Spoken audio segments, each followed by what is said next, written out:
नमस्कार दर्शकों, स्वागत है आपका हमारे चैनल प्रभात कहानी में। आज मैं आप सभी दर्शकों के लिए कजली माता तीज व्रत की कथा लेकर आई हूँ।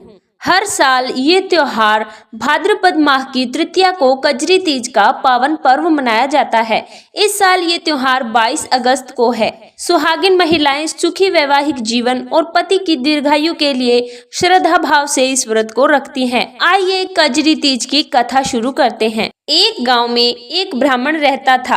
वह बहुत ही गरीब था। उसके साथ उसकी पत्नी ब्राह्मणी भी रहती थी। कुछ दिनों बाद भाद्रपद महीने की कजली तीज आई। ब्राह्मणी ने तीज माता का व्रत किया।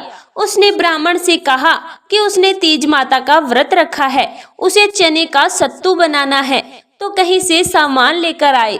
ब्राह्मण ने ब्राह्मणी से कहा कि वो सत्तू का सामान कहाँ से लाएगा, उसके पास तो बिल्कुल पैसे नहीं हैं। इस पर ब्राह्मणी ने कहा कि उसे तो सत्तू का सामान चाहिए, फिर चाहे चोरी करे या डाका डाले, लेकिन उसके लिए सत्तू लेकर आए। रात का समय था। ब्राह्मण घर से निकलकर साहूकार की दुकान में घुस गया। उसने साहूकार की दुकान से चने की दाल, घी, शक्कर लिया और 1.25 किलो तोल लिया। फिर इन सब से सत्तू बना लिया। लेकिन जैसे ही वो जाने लगा, वैसे ही आवाज सुनकर दुकान के सभी नौकर जाग गए। सभी जोर जोर से चिल्लाने लगे। इतने में साहूकार भी वहां पर आ गया और ब्राह्मण को पकड़ लिया। ब्राह्मण ने कहा कि वो चोर नहीं है, वो एक गरीब ब्राह्मण है। उसकी पत्नी ने तीज माता का व्रत किया है, इसलिए यह सिर्फ 1.25 किलो का सत्तू बनाकर ले जाने आया हूँ।